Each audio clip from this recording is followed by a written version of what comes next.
Tayo, asan po si Rowena? Tayo po. Welcome po si J.R. Del Rosario. Welcome po. Si Kaiden Jacob Salatan. Sa taas. Ano to? Chan Salatan. Chan Salatan. Si Babes Andrade.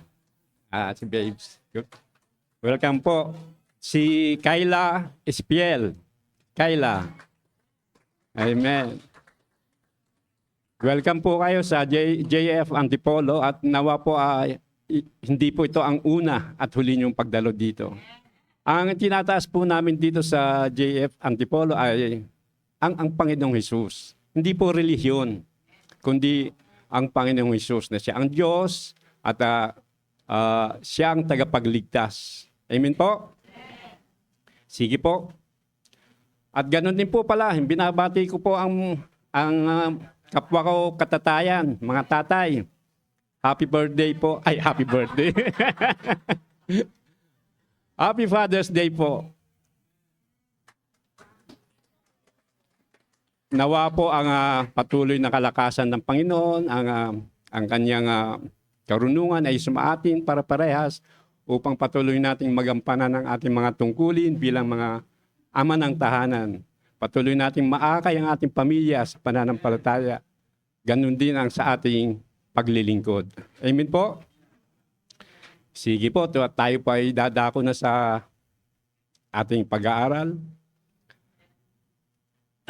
Tunay nga po na napakabuti ng Panginoon sa kabila ng ating mga pinagdadaanan. Excuse me po.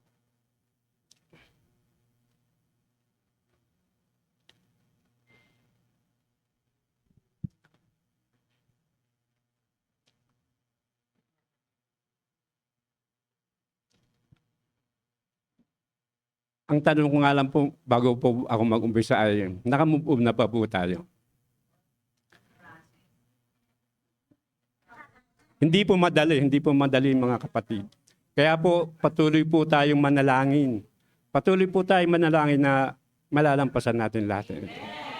Patuloy natin panalangin, sina Pastor, sina Ate Son, na patuloy nilang sa kabila ng kalagayan nilang ngayon ay makita nila ang kadaklihan ng Panginoon, ang kabutihan niya, ang dakilang pag-ibig ng Panginoong Hesus sa kanilang buhay. At ganoon din po patuloy natin panalangin ng ating iglesia. Patuloy tayong magkaisa sa anumang mga pangyayaring ganito. Patuloy tayong nagtutulungan, patuloy po tayong papalakasan. Wala pong iwanan. Patuloy po tayong manalangin sa ating Panginoong Hesus. Amen po? So ang pag-aaralan po natin sa araw na ito ay tungkol sa kalalagayang pangwalang hanggan. Ano nga po ba ang title ng pag-aaralan natin ngayon? Kalalagayang pangwalang hanggan. Ito po ay tumutukoy sa buhay na walang katapusan at sa mga mangyayari sa hinaharap. At ito po ang nagbibigay sa atin ng pag-asa tungkol sa kabilang buhay sa gitna po ng mga hamon ng mundo. Sa kabila ng mga pagsubok at paghihirap na dinaranas natin. Kaya nga po dapat po paghahandaan natin ang muling pagbabalik ng ating Panginoong Hesus.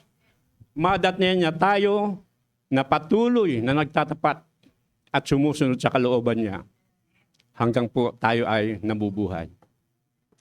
Kaya nga po pinag-aaralan natin nung mga nakaraang linggo, yung mga pinag-aralan natin ay mga tungkol sa pagbabago na ninanais ng Diyos para sa buhay ng isang Kristiyano.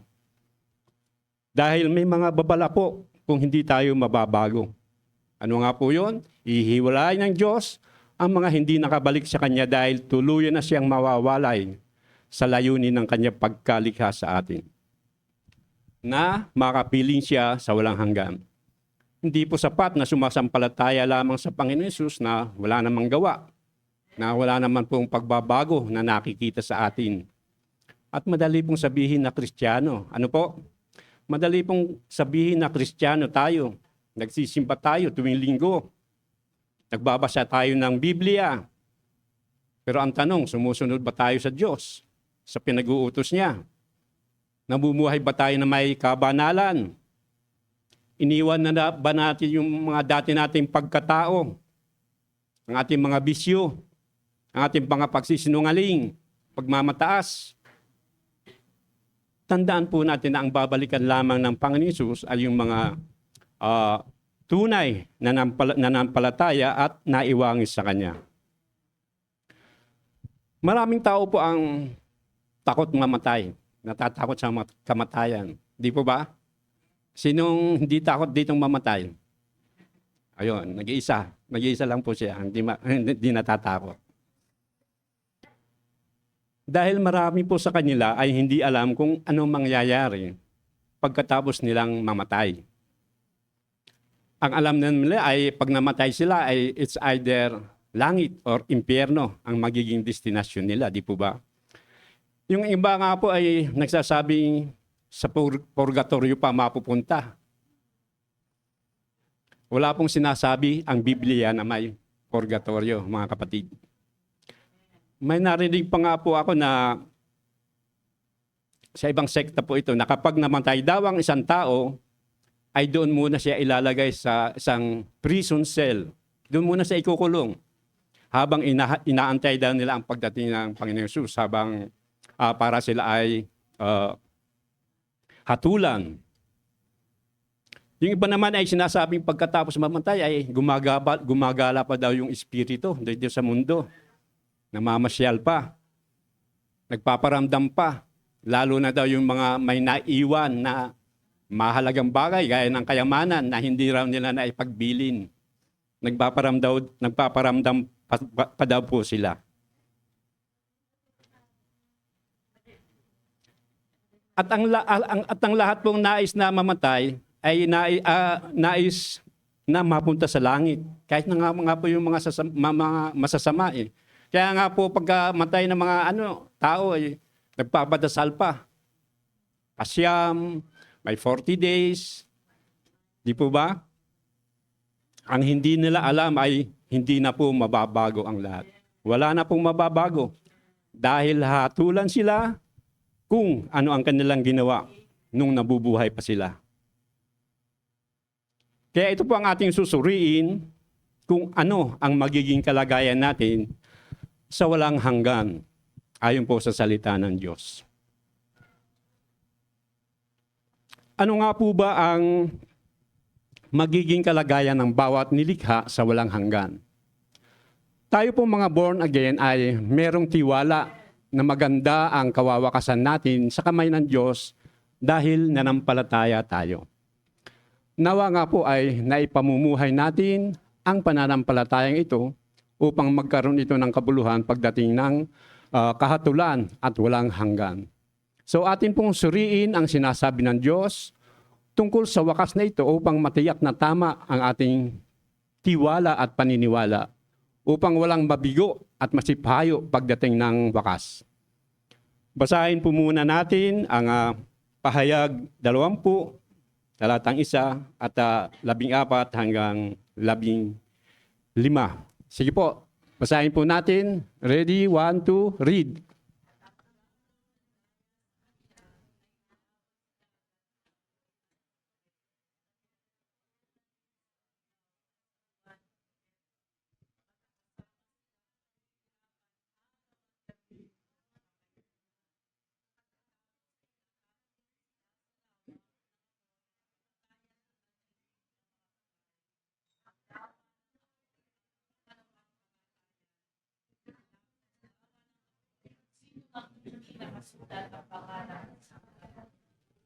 Amen. Ito po ang pahayag ni Apostol Juan na kung paano hahatol ang Panginoon pagdating sa wakas, ng wakas. At ang tinukoy po niya dito ay ang diablo na nandadaya ay itinapon sa dagat ng apoy at asopre o lawang apoy na pinagtapunan din ng halimaw o yung Antikristo at sa huwad na propeta. At pahirapan sila araw at gabi magpakailanman. Yung diablo po ay hindi tao. Anghel siya na nagrebelde sa Diyos. Kaya tatanggalin ang kanyang pagkaanghel at magdurusa siya na katulad ng tao. Magkakasama po sila. Magkakasama po sila ditong pahihirapan. At sabi nga dito, araw at gabi magpakailanman. Ibig sabihin, walang tigil, never ending ang paghihirap nila dito. At sino ang makakasama nila dito sa lawa ng apoy? Sabi dito sa verse 15,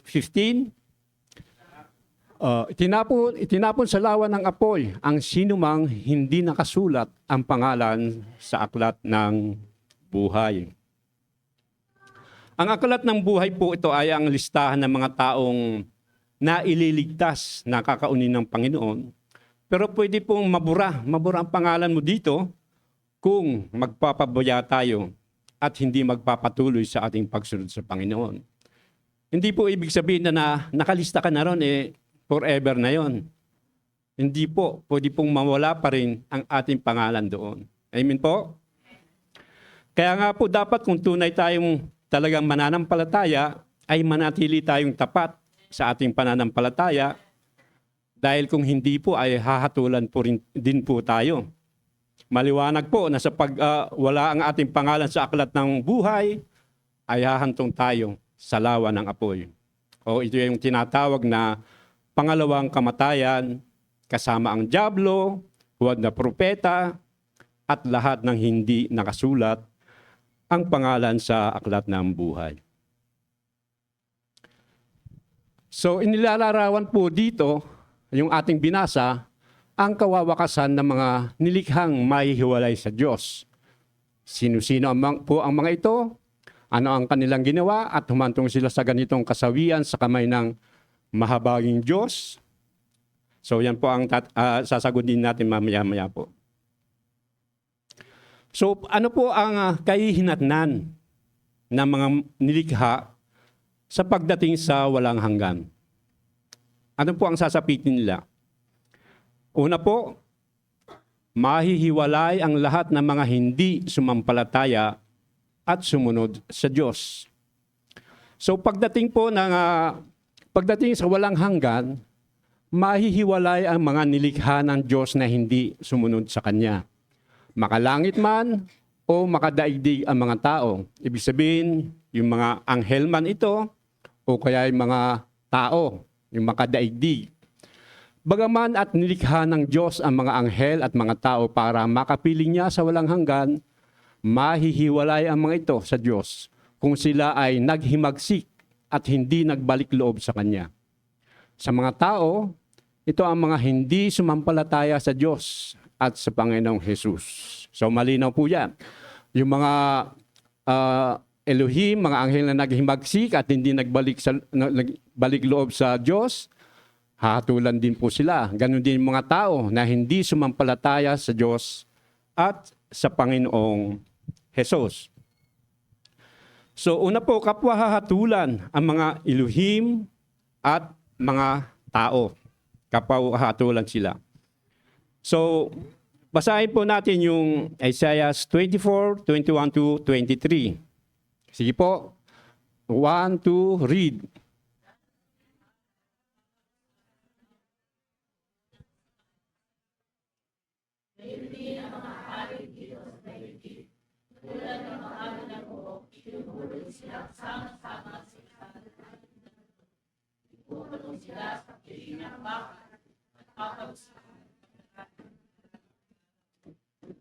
Amen. So ang sabi po dito, paparusahan ni Yahweh ang hukbo sa impapawid.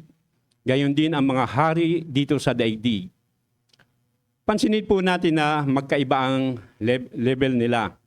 Ang hukbo sa kasamaan, sa himpapawid, ibig sabihin sila po yung mga nagrebelding mga anghel at Elohim na nakabase po sa ikalawang langit, sa himpapawid. At gayon din ang mga hari dito sa daigdig. Ito po yung mga taong nakatira dito sa daigdig.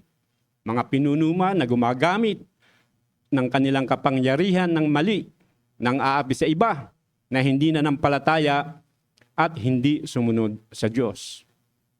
Ano po ang mangyayari sa kanila?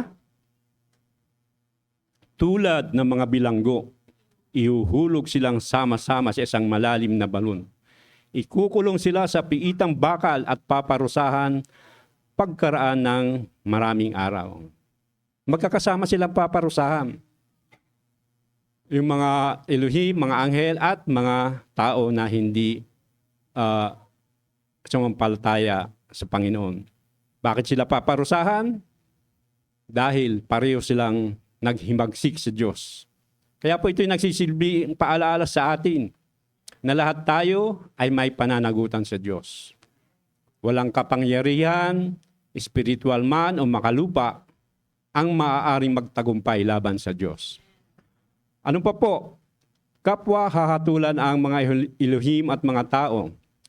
So paano paparusahan ang mga anghel at Elohim? Sabi dito sa Awit 82, 5-7. Sige po, basahin natin. 1, 2, read.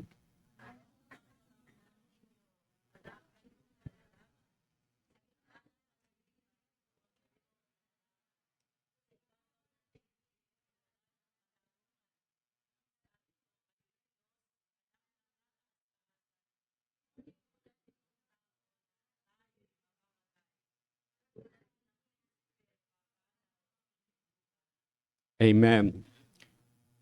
Ang kausap po dito ni Yahweh ay yung mga anghel doon sa Tore ng Babel. Sila po ay mga anak ng Diyos, mga anghel sila, mga Elohim.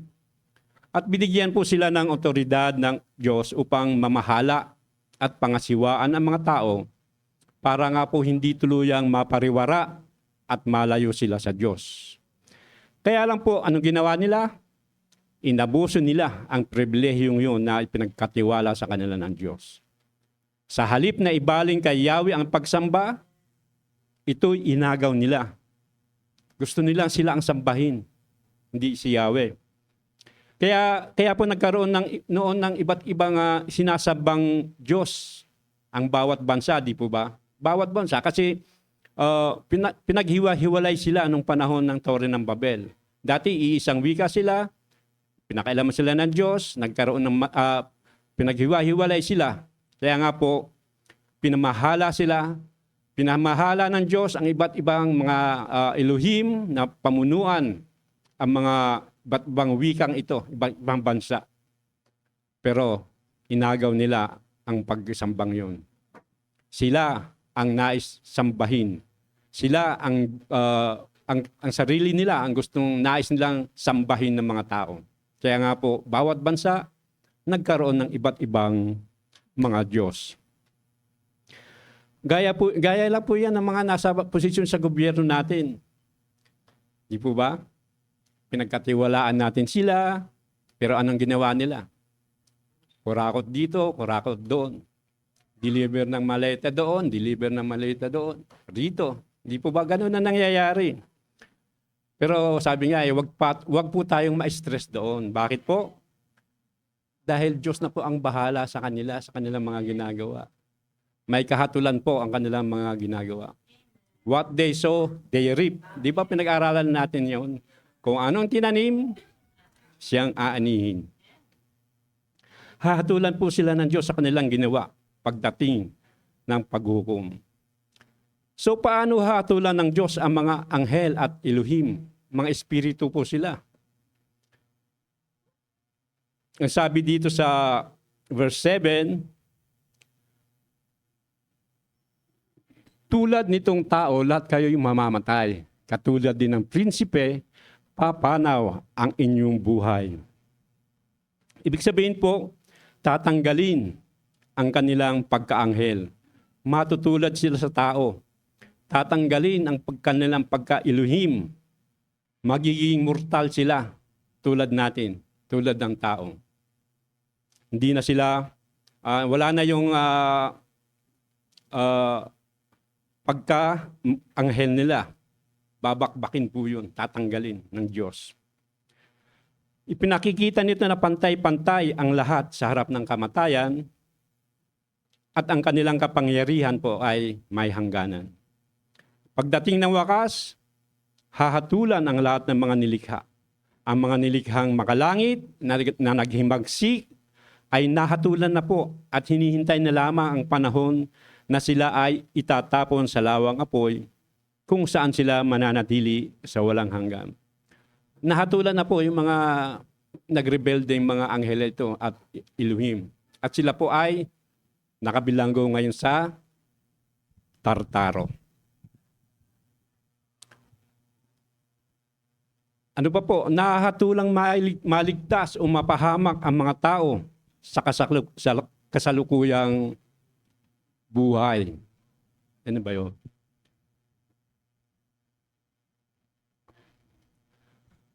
Sabi po dito, sige nga po, basahin natin. Ready, 1, 2, read.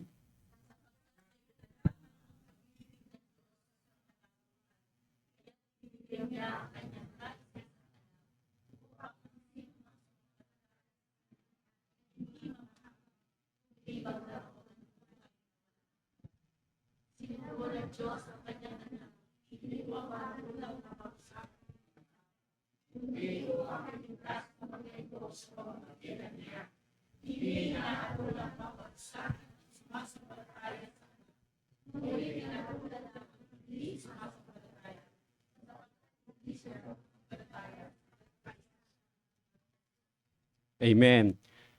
Ito po ang paboritong memory verse ng mga Kristiyano. Di po ba? Ito ang palasak na maririnig natin sa mga Kristiyano at ito ay laging maririnig natin.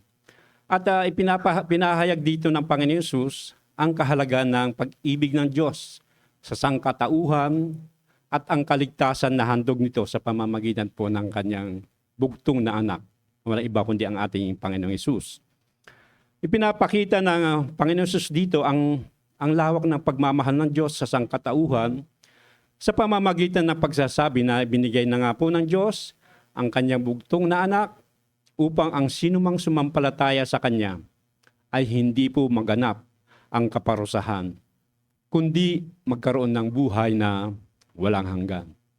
So ito po ay nagpapakita ng malasakit at kabutihan ng Diyos sa pamamagitan ng pagbibigay ng oportunidad sa mga tao na magkaroon ng kaligtasan at buhay na walang hanggan sa pamamagitan ng pananampalataya sa Panginoong Hesus.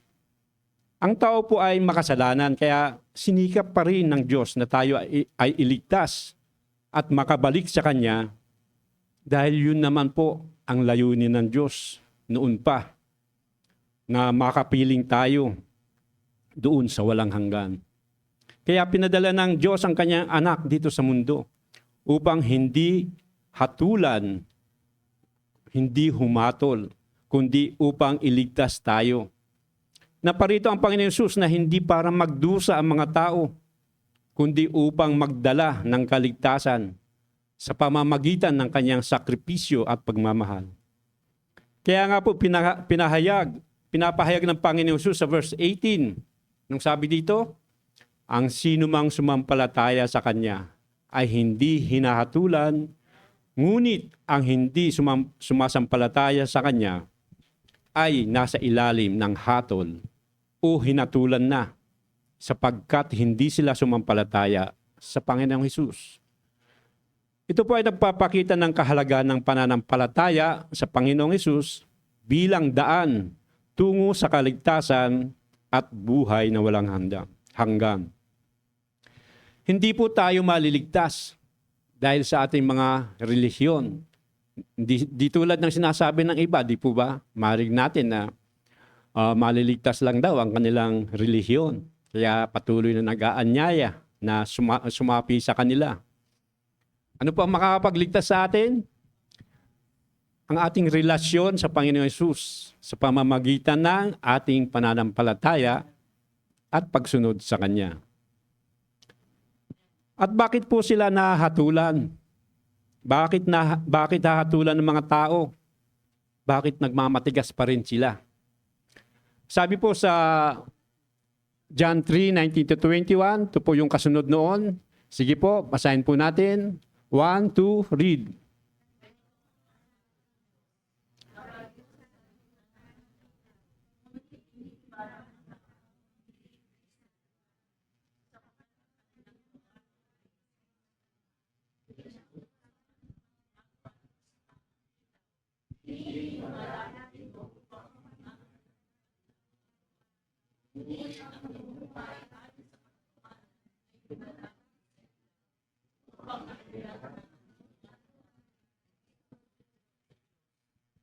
Amen. Bakit po maraming tao ang ayaw sa Panginoon Hesus? Ayaw sa liwanag ng Ebanghelyo. Ayaw sa liwanag ng Panginoon Hesus. Sinasabi sa Biblia na ang Panginoon Hesus ay ilaw, di po ba? Maraming tao ang ayaw sa Panginoon Hesus. Bakit po? Dahil mas iniibig nila ang kadiliman sapagkat ang kanilang ginagawa ay masasama. Ayaw nilang iwanan yung mga ginagawa nilang masama. Di po ba? Sasabihin nila, saka na lang. Hindi pa naman dadating ang Panginoon. Saka na lang, nag-i-enjoy pa ako sa ginagawa ko. Tama po yun, mga kapatid? Kaya hindi sila maililigtas ng Diyos sa kabila ng pagnanais niya na iligtas sila. Dahil mas gusto nila yung mga ginagawa nilang masama. Nag-i-enjoy sila doon. Kung anong ginagawa nilang masama, doon sila nasisiyahan. Mas gusto nilang mamasyal paglinggo kaysa magsimba. Di po ba? Yun ang gusto nila eh. Doon sila masaya eh. Mas gusto nilang hindi mag-aral ng Biblia. Kasi pag natutunan nila yun, eh, mapipilitan pa silang sundin yun. Ayaw nilang makapakinig ng sermon dahil ayaw nilang maituwid. Kaya po sila lumalayo. Kaya po pagkatapos na mahabang pagliligtas ng Diyos sa bawat yugto sa kasaysayan ni Adan, ni Abel, kay Noe, kay Babel, kay Abraham, kay Israel, maski sa Panginoong Hesus, hanggang doon sa end times. Pag hindi pa rin po tayo nailigtas ng Panginoon dyan, wala tayong ibang pupuntahan, kundi ang lawang apoy at asupre. Kaya po palagi tayong binibigyan ng pagkakataon ng Diyos upang magsisi, sumunod, manumbalik sa Kanya, upang hindi maging final destination natin ang lawa ng apoy. Amen po mga kapatid? So pangalawa po, kung ano ang kahihinatnan ng mga nilikha sa pagdating sa walang hanggan. Hahatulan ang lahat ng mahiwalay ayon sa kanilang mga ginawa habang sila ay nabubuhay. Nahatulan na po si Satanas at ang mga anghel na naghimaksik din kay Yahweh. Hahatulan din ang mga taong hindi nailigtas ayon sa kanilang mga ginawa noong sila ay nabubuhay pa sa daigdig. Ang mga hatol na ito ay kasukat ng kanilang mga kasamaan at paghihimagsik. Tingnan po natin ang naging hatol kay Satanas. Nahatulan si Satanas. Ayan na po ba yan? Yung sa Genesis. Nagkamali lang yung Nagkamali lang yung chapter.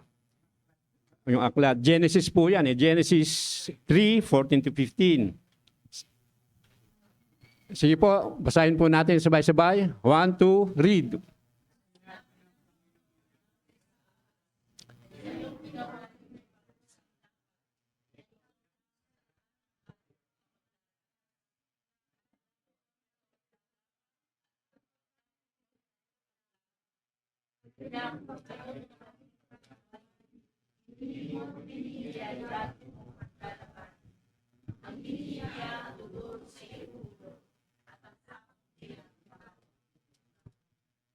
Amen. Ito po yung unang propesiya na sa pagdating ng ating Panginoong Hesus. Ito pa ay propesiya kung anong mangyayari dito sa ahas na di ba po sa ating mga pag-aaral ay nalaman natin na siya si Satanas, siya rin yung dyablo na nanilin lang sa mga tao. Sabi dito, mula ngayon ikaw ay gagapang at ang pagkain mo'y alikabok lamang. Tandaan po natin na hindi po ito literal na ahas.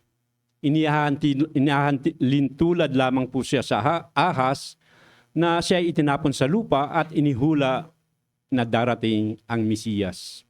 Ito yung binhi. Dito, yung sinasabi dito. Ang Mesiyas po ito. Yung binhi na sinasabi dito, na dudurog sa ulo ng ahas. Tutuklawin mo ang kanyang sakong pero dudurugin niya ang iyong ulo. At nangyari na nga po ito, di po ba? Natapos na po ito. Tinalo na ng Panginoon Hesus si Satanas. Inalisan na siya ng karapatan at pagdating nga po doon sa white throne judgment o huling paghukom, ay itatapon siya sa lawa ng apoy na pinagtatpunan din sa Antichrist o halimaw sa huwad na propeta kung saan sila pahihirapan araw at gabi magpakailanman. Nahatulan din ang mga anghel na naghimagsik. Sabi po dito sa unang Pedro, talatang 3, 11-20, sa kalagayang ito, nagpunta siya at nangaral sa mga espiritong nakabilanggo. Sila ang mga espiritong ayaw sumunod nang sila'y matyagang hinihintay ng Diyos noong panahon ni Noe. Samantalang ginagawa nito ang malaking barko.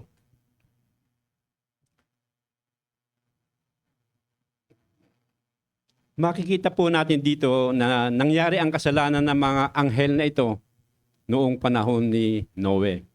Sila po yung mga espiritu at nakabilanggo po sa Tartaro. Yung sabi ko kanina.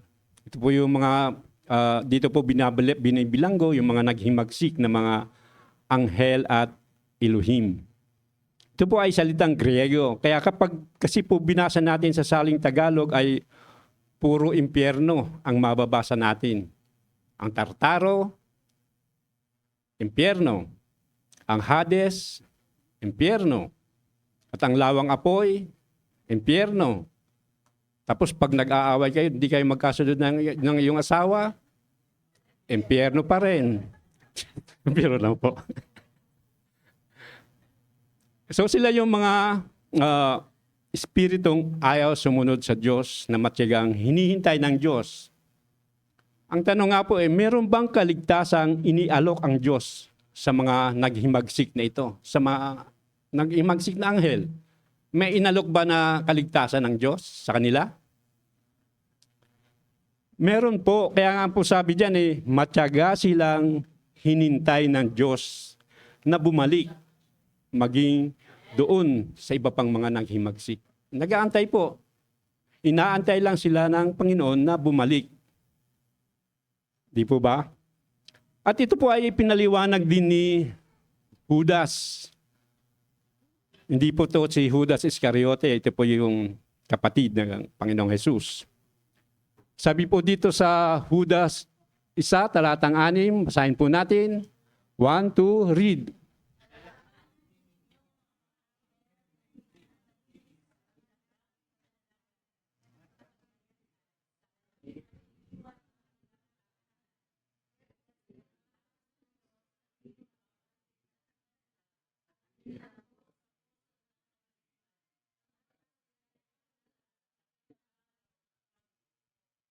So ano po tinutukoy ni Judas dito? Yung isang panahon na kung saan sila ay papahatulan. Ito po yung white throne judgment kung kailan maging ang mga anghel, yung mga makapangyarihang espiritual na nilalang ay tumalikod sa kayusan at otoridad ng Diyos. Sila po ay parurusahan. Ang mga anghel na ito ay nilikha ng Diyos upang maglingkod kay Yahweh. Ngunit hindi nila pinanatili ang kanilang lugar. Iniwanan nila ang kanilang wastong tirahan. Ibig sabihin, iniwan nila ang tungkulin at posisyon na ibinigay sa kanila ng Diyos. Ano ang kanilang naging kasalanan? Hindi sila nanatili sa kanilang dating kalagayan bilang mga anghel. At sa halip ay iniwan ang kanilang tahanan. Nag-asawa po sila ng tao. At ang kanilang naging mga anak ay yung mga Nephilim na atin na nga rin pong napag-aralan. Nephilim, Sila po ay mga higante. At isa pong dahilan kaya nasira, isa pong dahilan ng kanilang kasalanan ay dahil po nasira nga po ang lipi ng tao. Yung design ng Diyos para sa tao. Kaya anong ginawa? Pinatay silang lahat. Lahat ng Nephilim na yun. Sa pamamagitan ng baha. Bagamat may natira pa nung may sumibol uli nung pagkatapos ng baha.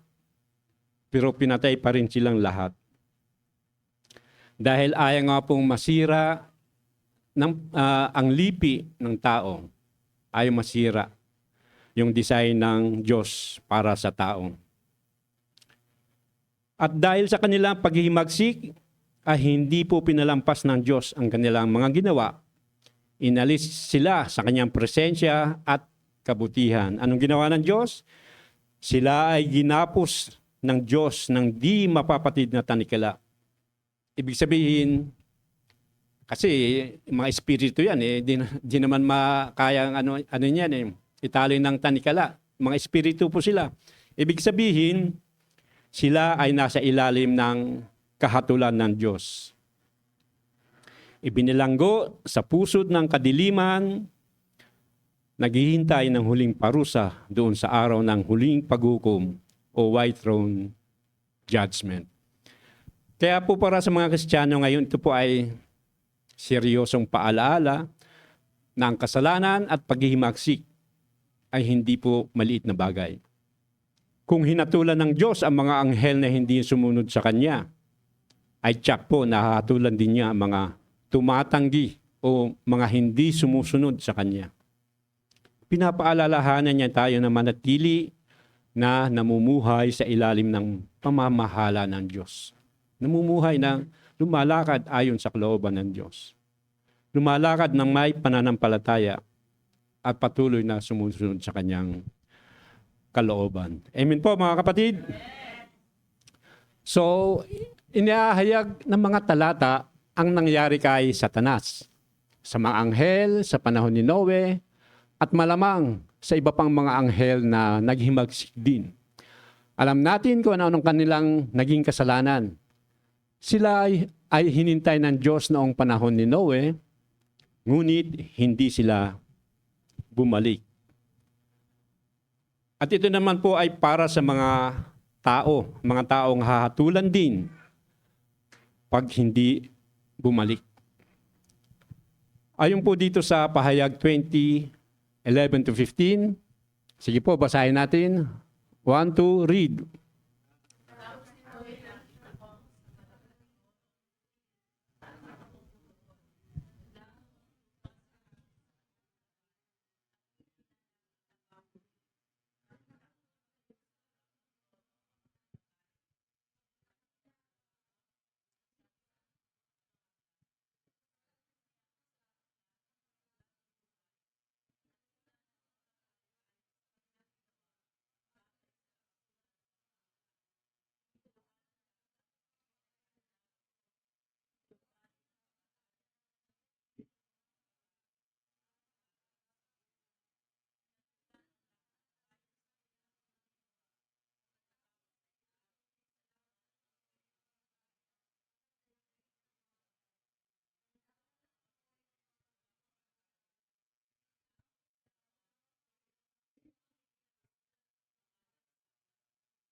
Amen. Ang kaligtasan po ay sa pamamagitan ng pananampalataya at ang paghatol naman po ay sa pamamagitan ng gawa. Hindi po hahatulan ng Diyos ang ating pananampalataya. Ang hahatulan niya ay kung ano ang bunga ng ating pananampalataya sa ating buhay. Kaya nga sabi dito ay hinatulan ang mga patay ayon sa kanilang ginawa, batay sa nakasulat sa mga aklat. Sinasabi ni Juan dito na sinasabi ng Diyos na nakatala o nakalista ang lahat ng mga ginagawa natin bilang mga Kristiyano. At yung ibang mga ginagawa natin ay masusunog lang at yung iba naman ay mananatili at gagantimpalaan. Hindi po kasalanan ang tinutukoy dito sapagkat kung kasalanan, ito'y kailangang ihingi ng tawad. Halimbawa po, ako'y nangangaral dito sa inyo. Ito ba ay matutupok o ito ba ay mananatili?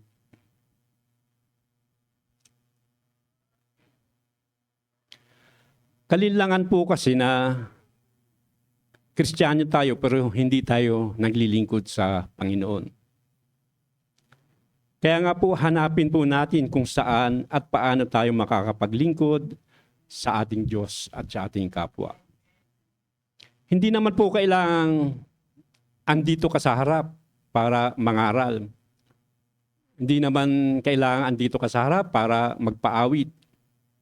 Paglingkuran po natin ang ating mga kapitbahay, paglingkuran natin ang ating mga kapatid. Ibig sabihin, gawan natin sila ng mabuti. Sabi nga, pag binato ka ng bato, ano ang ibabato mo sa kanila? Tinapay na wala na sa garapon dapat, ha? Ibig sabihin, pag pinagsabihan ka ng mali, pagsabihan mo sila ng tama. Di po ba? So hahatulan sila ayon sa kanilang ginawa.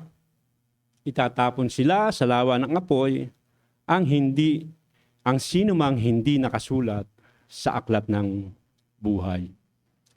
At hahatulan din po ang mga tumalikod.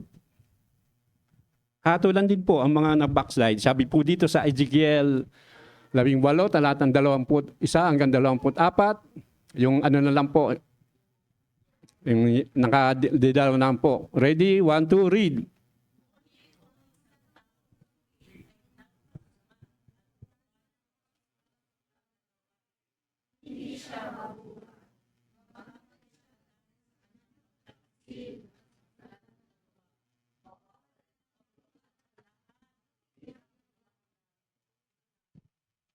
Maliwanag po, sinasabi ng Diyos dito na kung ang isang masamang tao na nalubog sa kasalanan ay mamatay sa ganoong kalagayan, masama pa rin siya, ang taong yun ay mamamatay sa espiritual at siya ay mapupunta sa impyerno.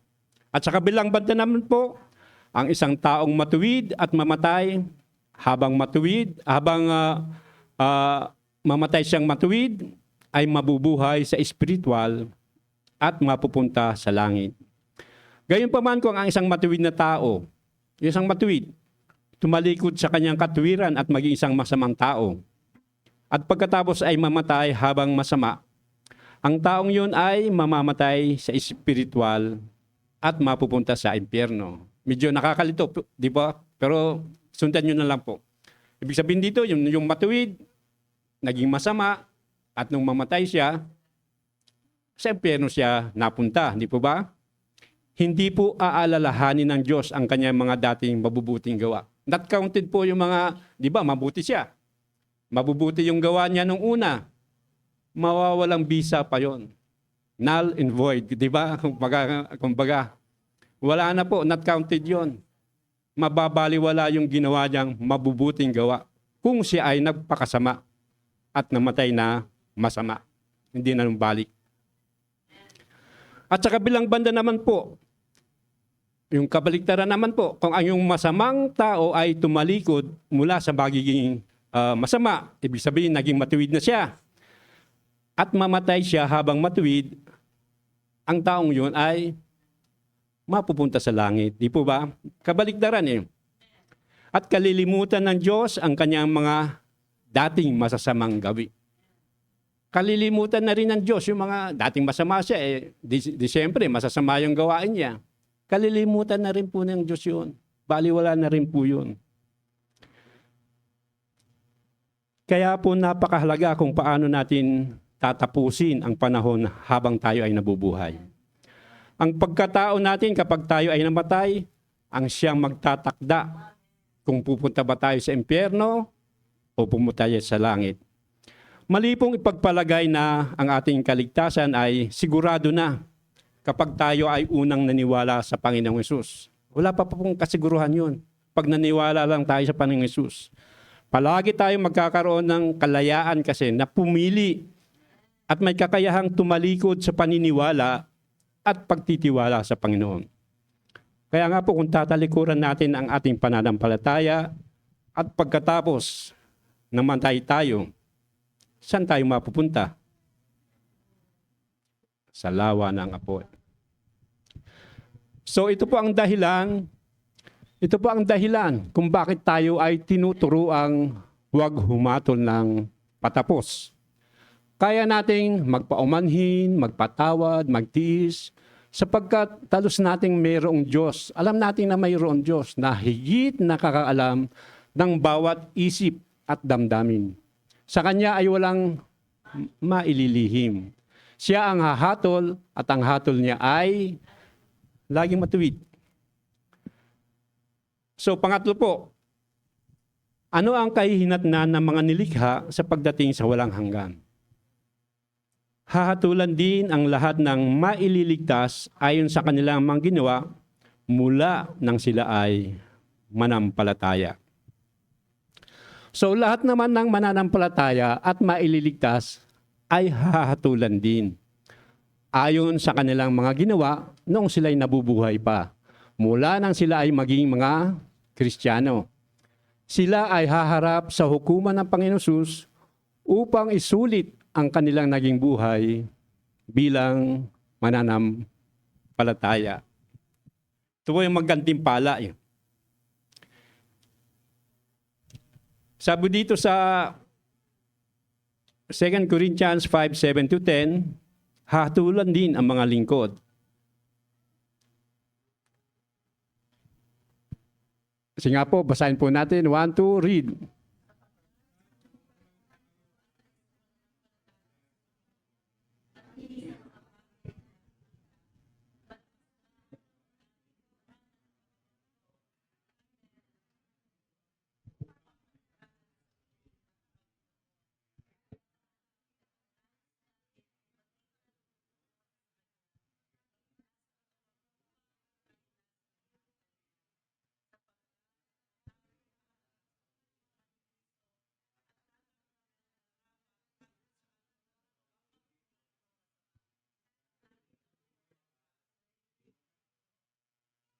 Amen. Ang tinutukoy pong masama dito ay hindi po kasalanan niya. Kasi kung kasalanan yan, ay wala sila sa hukuman ni Kristo. Ang tinutukoy na masama ay yung mga ginawa mo na natupok lang. At marami pong ginagawa ang mga Kristiyano na ganon. Iba ang ginagawa nila sa gusto ng Panginoon. Kaya nga po ayon kay Pablo, tayo ay namumuhay batay sa pananampalataya sa Panginoon at hindi sa mga bagay na nakikita. Bakit daw? Sapagkat lahat tayo ay haharap sa hukuman ni Kristo at tatanggap ng nararapat ayon sa ating gawang mabuti o masama nang tayo ay nabubuhay pa sa daigdig na ito. Ang mga Kristiyano po sa Korinto ay nahirapan din sa pananampalataya. Sila pa ay nakipaglaban sa kasalanan, sa mga wad na guro, sa pagpapalugod sa Diyos. Kaya binigyan sila ni Apostol Pablo ng mga ilang pampatibay loob at pangaral. Bilang mga Kristiyano, mahalagang tandaan natin na ang mundong ito po ay hindi natin ang permanenteng tahanan. Ang ating pag-asa ay nasa pagbabalik ng ating Panginoong Jesus. Kaya ano ang sinasabi ni Pablo dito sa masama at tamad na alipin? Sabi po dito,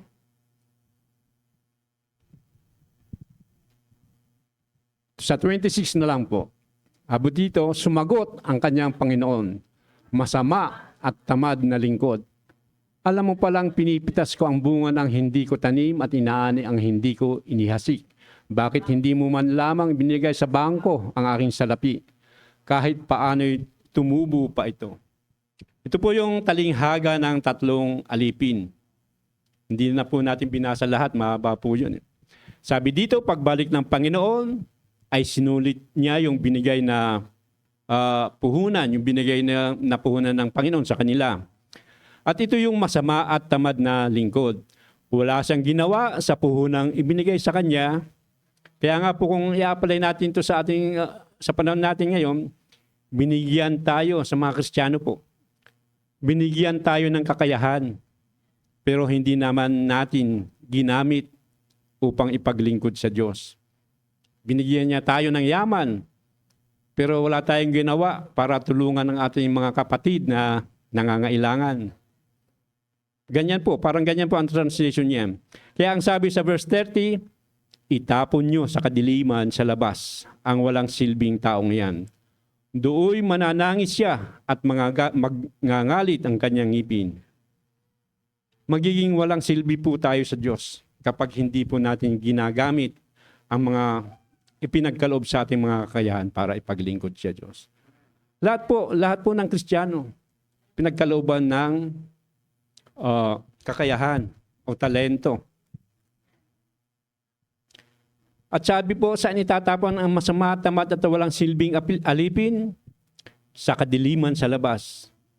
Isa ring description ng lawa ng apoy. At sabi dito, bakit ba tumatalikod pa? Bakit pa tumatalikod ang mga nakakilala na? Sabi dito, sa Hebreo 3, talatang 12 hanggang 14. Sige po, basahin po natin. 1, 2, read.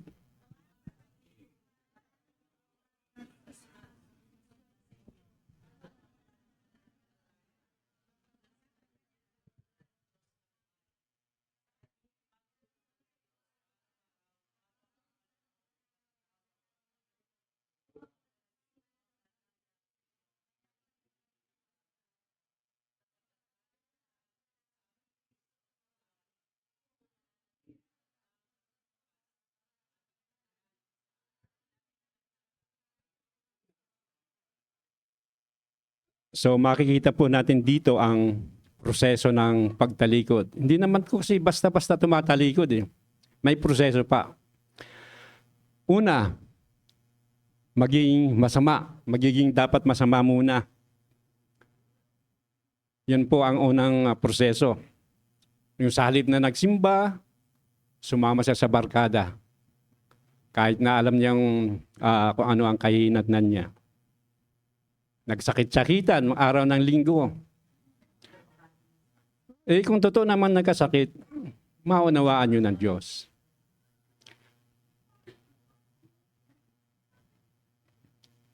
Pagkatapos sumama, anong susunod? Mawawalan ng pananampalataya. Siyempre po, pag matagal ka nang hindi nagsisimba, matagal ka nang hindi umati ng Bible study, makakalimutan mo na ang salita ng Diyos. Dahil wala nang nagpapaalala sa iyo, di po ba? So anong mangyayari? Mawawalan ka na ng pananampalataya. At saan po hahantong ito? Tatalikuran mo na ang Diyos na buhay. Di po ba? Tatalikod ka na.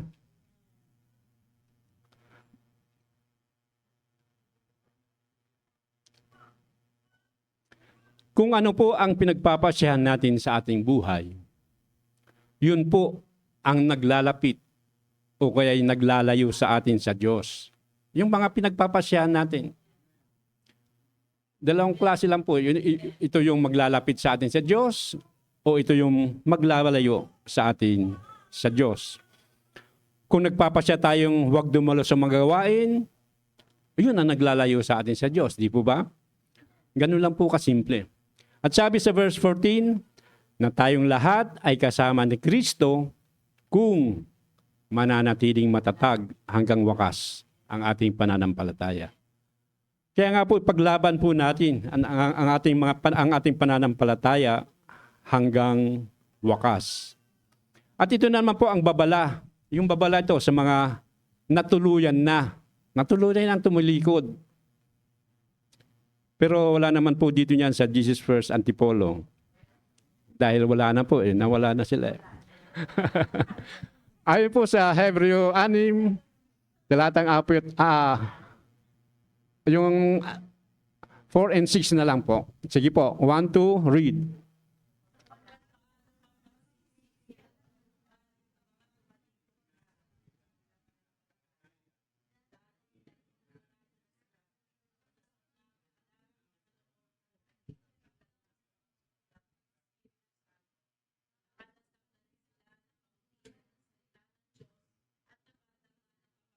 Sige po.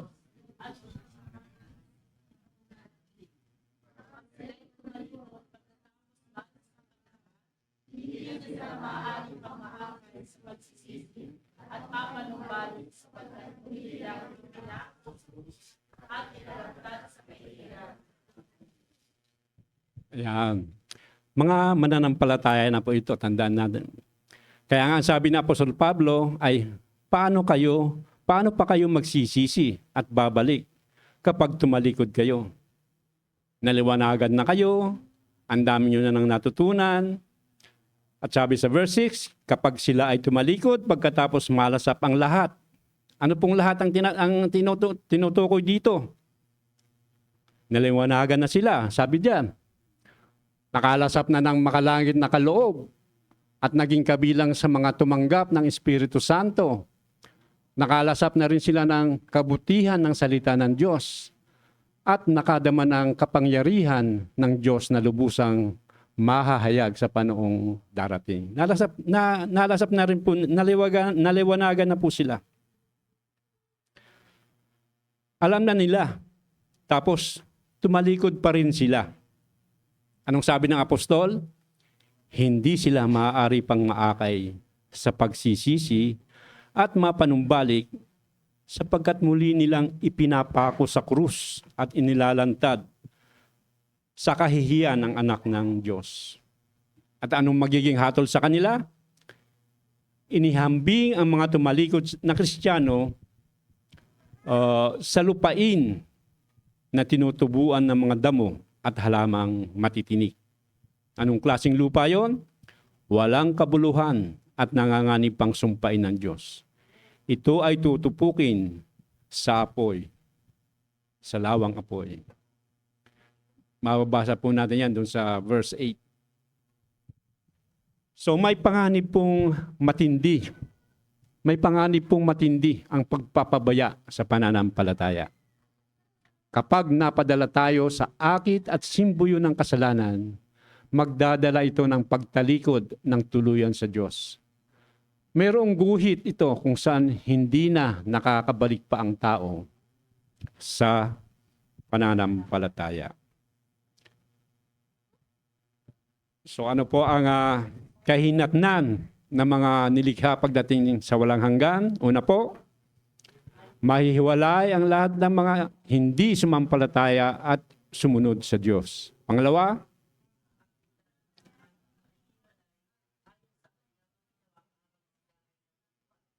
at pangatlo po,